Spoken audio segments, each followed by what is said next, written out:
Welcome to Becoming the Ultimate Coach. I'm the Jock, and this is the Doc.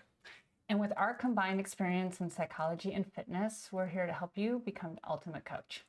So today we're kicking off part 2 of what does the 2023 fitness consumer want and expect? If you haven't seen part 1, go back and check that out.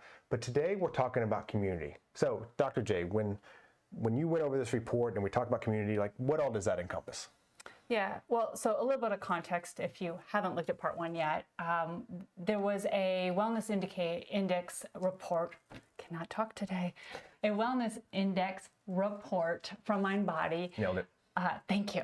Where they surveyed 17,000 people to find out what they wanted for 2023. And that's sort of been spurring our conversation.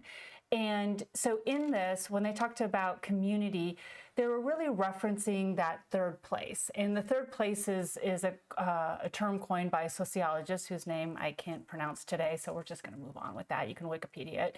And he really created this term called third place, which just means that people have their home, their work, and then there's that third place that they want to spend their time in an established community. And as we know, especially for more and more people that are working from home, it's the second or third community, whatever their reference is. But the point is that in this survey, people talked about that part of wellness for them is having that sense of community, almost that third place.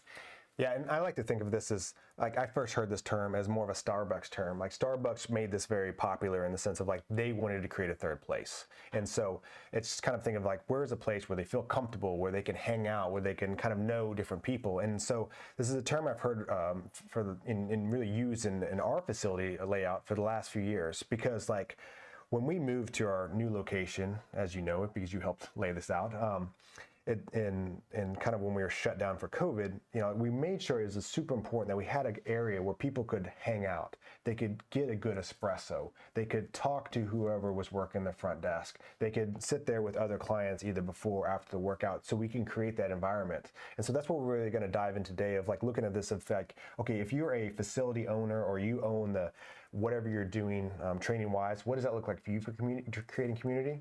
What does this look like if you're just a trainer working at a facility and so maybe you don't have as much control with that? And then thirdly, like if you're online, what does that community look like to you? Because that's going to be very different, because there can't be really a third place, but you can still work on that. So we'll kick this off with that. If you're a facility and you own the facility and you have control over that. And so really kind of creating that environment where people feel comfortable hanging out there. So it's not like these old school big box gyms where you're hanging out in the locker room and there's this naked older guy hanging out over here, and like this kind of like, or in my case, naked women. I didn't go into the women's locker room, so that's a new experience for me.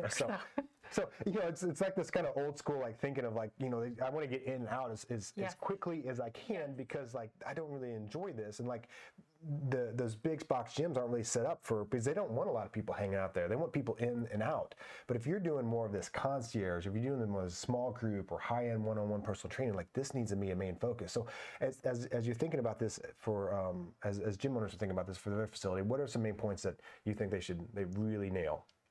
So as you said, space is important, and not all of us have, gazillion square feet. So it's about using that space wisely and having even flow or connection points where people pass each other. They can see that someone else is also breathing heavy when they leave, but they have a smile on their face, so they can say hi. They can start recognizing each other back and forth, coming in and out. And also, as you pointed out, that front desk, having that front desk or whoever's kind of the greeting and whatever, or where they might go to make purchases or handle is knowledgeable and friendly and connecting. So when they walk in the door, it's like, hey, Scott, it's pretty warm out there. How, how's it going? Whatever, just making conversation. How was your weekend? Some connection. I know your name. And again, if you have a very large facility, that can be more difficult, but there's so much software and things that you can do now where you can have a picture of the person. You can see who's on maybe the schedule or their normal routines, and really encouraging. I have lots of thoughts on this, but the first starter is just that flow and that welcoming. And also when they leave, see you, Scott. It was so good to see you. We'll see you tomorrow for your next workout, or, have a great weekend. Something that says, gosh, this just feels right to me and I feel welcomed and part of this. And where I really messed this point out early on in my career as a gym owner is I didn't invest high enough in the people working the front desk. Yeah. And that's something like I feel like I've heard at a few different conferences, and it's really made a big point because like if I hire part-time people to work the front, Yeah, that's tough. they might not give me the quality that I want. And now that I have 2 full-time professionals working there and that are there on a regular basis, and I can count on them, and they know the people coming in and out, and they know how to look at the software and see, oh, Mary's coming in and Sam's coming in. I can see all them, and then they start to build that personal connection with them, so they know their kids, they know their injuries, they know the surgery is done. Like that right there, by just me investing more in my people that are working the front desk, and also making sure that part of their responsibility is that right there creates a huge community that I missed early on because I was trying to save a few bucks. Yeah. And what it also can do, which I think you've done well at this stage, is you also need to connect the front desk with the trainers. Yep. Because if there is this clear collaboration or symbiotic relationship or whatever, it makes it so much easier for the clients. And if the clients are coming up asking about a supplement, and that front desk person knows who trains them or who might be overseeing or whoever's doing their lifestyle behavior coaching, weight loss coaching with them, they can kind of, hey, let me check with, Jim real quick on that and see which one would be the best for you. Or have you talked to Jim about that? We have a variety of these and we want to make sure it's the best one for you. So they're not guessing, and which then allows that person to feel like the people here know me and they care enough about me to want to make sure that I'm getting the right product or the right service or the right need. And not just if I come up to the front desk and go, I was thinking about training some more. What do you think? And they're like, yeah, sure, we'll write you a different contract. And, and they're viewing it as sales, which of course is important to a business, but connecting that so that the client really feels like everybody's got their back. They don't have to know everything, but they're there for them. And the other nice thing of like when we moved into this facility in 2020 was it's creating all the things that we can do around that. So we have a kombucha on tap. And so that's a reason for people to stop by and get a sample or fill up the growler that we have for them. We have a coffee machine where they can get a good espresso. So it's a place where they can come early, and we have some drinks there too, but they can show up early, they can have a drink. It's their time that they can get a break from work, they can get a break from the family if they need it, hang out, talk to some other people, but it's also a place where they can sit and, I see a lot of people just checking their phone, having a drink afterwards, and it gives them that place where other people are sitting there, and so they get to start to know some other people. So it really builds that community because they start to come to this place, and these are my people. Yeah, absolutely. And even to that point, like the phone chargers, the setting that we have, right? You've got phone chargers and cords, and people can plug it in.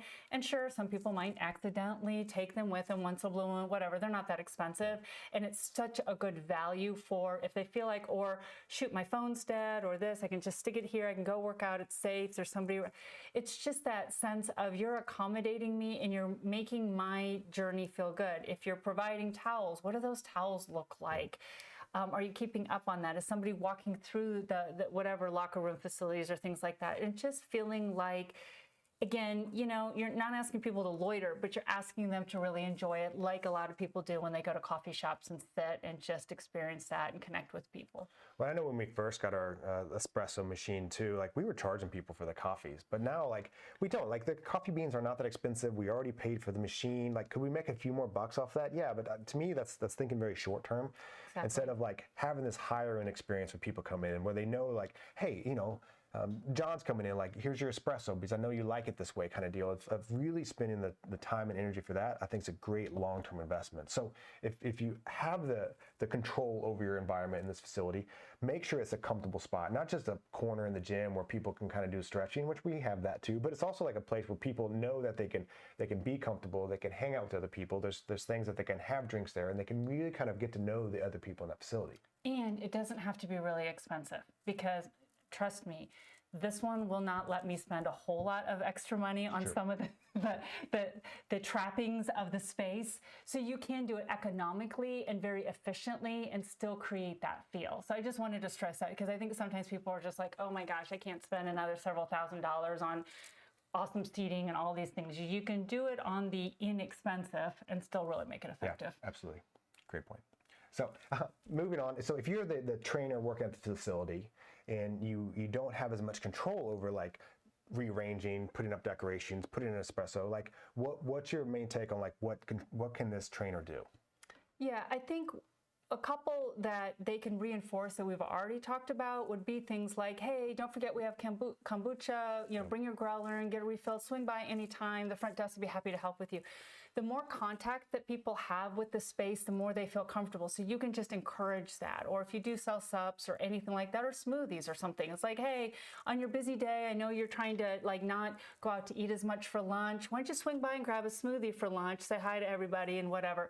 So if those things kind of work for your facility, the other part is that if you're a trainer at a facility and let's say, there's a little like a break between clients or something you can also invite people to like, if they have something that they need to drop off or share real quick, like, I have a little break there. If you want to swing by, we can talk about that, or just anything that encourages them to feel like they're welcome to come, not just at a specific time where they're doing one particular thing. And then again, if you have the option to do behavior coaching, lifestyle coaching, whatever, those times to really sit down with them and go over what they're doing is so essential for their ability to, again, feel like this is a place where I can get a lot of my needs met.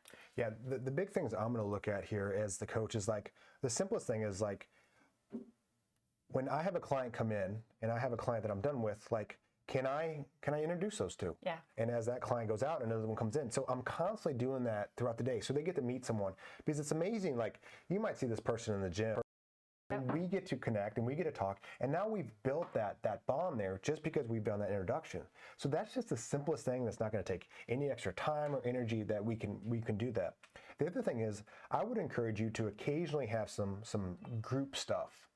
So it's like, okay, I'm going to do a flexibility class on Saturdays at 8 o'clock, and I'm going to invite all my clients to come to that. Or I'm going to do some sort of social thing on like a Friday night. So maybe it is a few drinks that they're getting together. So just kind of create that community, because like, the more they get to know you, the more they get to know like the other people you're working with. It's building up that community. And I think that community is becoming so popular with people in the wellness is because, just going and working out for most people, it's not that fun. Yeah. It's weird. Yeah. We're trainers and we're like, okay, I love working out. This is my identity. But for most of our clientele, it's something that they're doing to lose a little bit of weight, to help reduce some of their stress, just to feel a little bit better. So if they can build some of that community, it scratches that itch. So it's taking care of that thing that really brings people in. Yeah. And I would also encourage, especially if you are a trainer that doesn't have control over your space, but you do have control over your relationships, is a sense of community is also that sense of, I have a place that I feel like I can go to for many things, or is sort of my hub. And so if you as a trainer understand or suggest, like, some other partners in the community that do some wellness things or other things that would support that client, and you get versed on those, you understand those, you make some of those relationships, being able to help your client discern which service might be a good fit for them, or if they're going to spend their money or do something extra, like what would it be and what do you recommend? Because if you're that hub, that also feels like community. This is the place I go to get good information, not just a hard workout or a good workout. I get my lifestyle behavior coaching or my wellness things, and also where I can go for other things. And so again, as a trainer that isn't in charge of the building or the gym, you are in charge of your relationships and thinking about how to build that and make that feel as a community. Well, I think it's a good point, because when I think of community, I think of like my clients or my trainers, something like that. Yeah. But also, like, we've done events at other places where they do cryotherapy, or they've done like IV therapy, or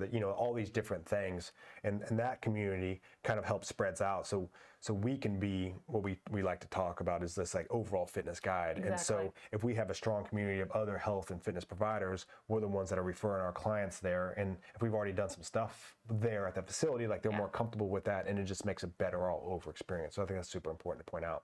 So moving on to the third way that you can look at this is if you are on an online coach, which in my eyes, this is a little bit more difficult, because there's so much stuff that is, Zoom or virtual, something like that. And if you don't have a physical location, or you're not meeting people in person, it's hard to do a lot of those things that we initially talked about. Yes. And so what we really have to do is create that, whatever group you're on. I'd say Facebook is very popular, but creating that Facebook group.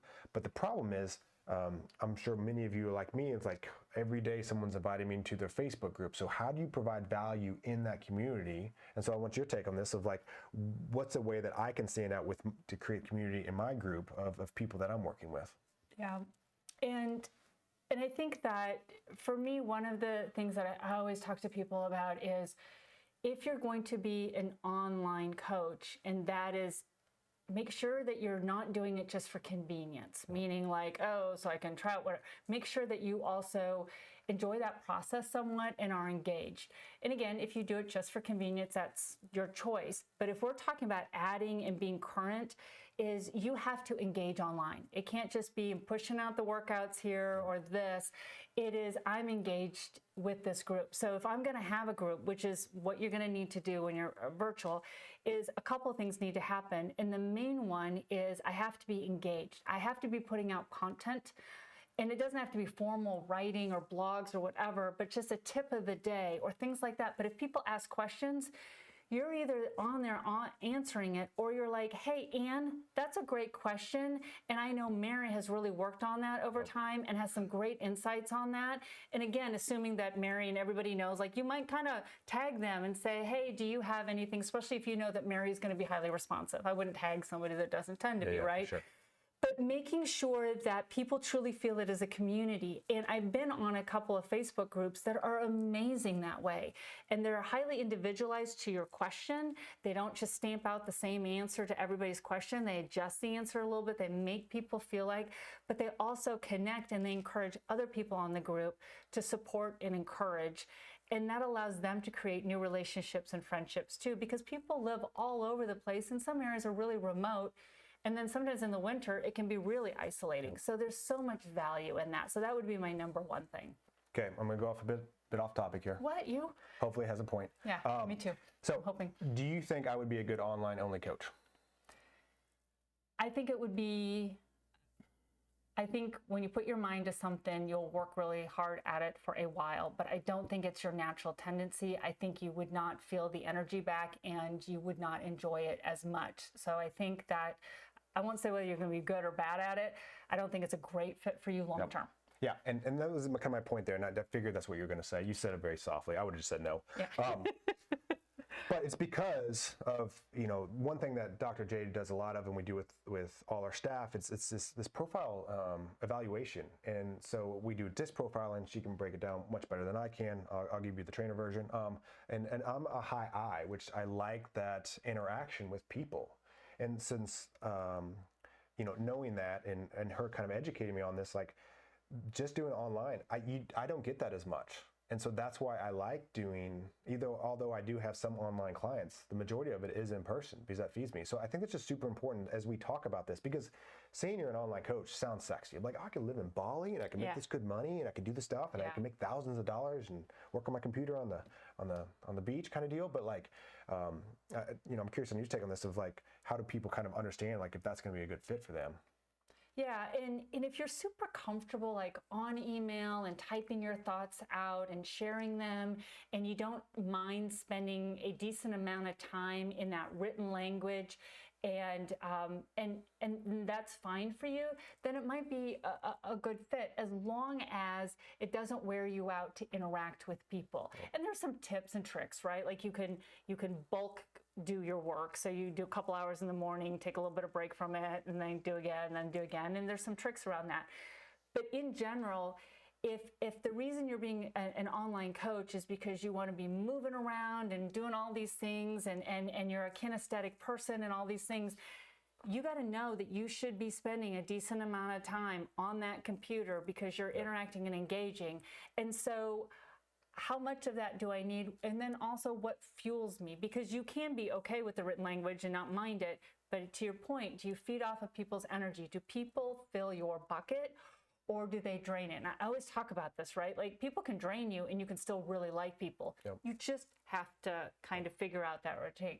So I always tell people that's one of the things. If you're getting off the floor and going to online, because interacting with people all day is exhausting to you, think about what kind of online you want to do and understand that there's still a lot of interaction. It's just in a different way. Yeah, and we break these up into like they have to be like one or the other, but you can do a combination of training some people on the floor and doing some online stuff and just figuring out what's the best fit for you. I just like to point that out because I think it's super important to know yourself best, and then you can figure out what's the best situation for you in this. So trying to wrap it back into the point we were kind of going on here, this whole community of like of online of thinking about how do I create a lot of value.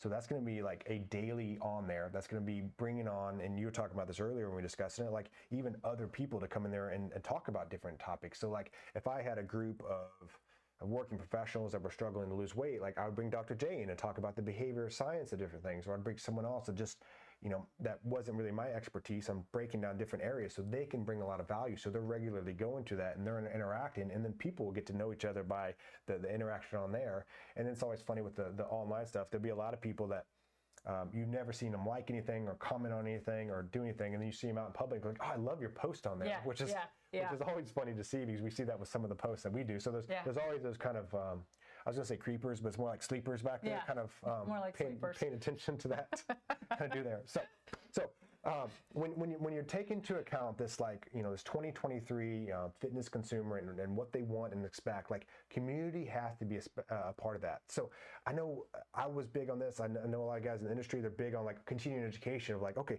well, I need to be better at exercise science, or I need to be better at my nutrition. I need to be better at these things. But like that community aspect could be like the missing link that you have on better retention or even attracting new customers. So I really want you to make sure that you're taking a big look on how you're developing that community and focusing on it this year. And as we pointed out, we are on social media. We try to put out content and different things, and we'd love you to engage with us, follow us, just let us know if there's anything that you're interested, or just comment, because we're always learning from you, just like we're hoping to share our information with others. Don't be a sleeper, right? Exactly. Okay, till next time.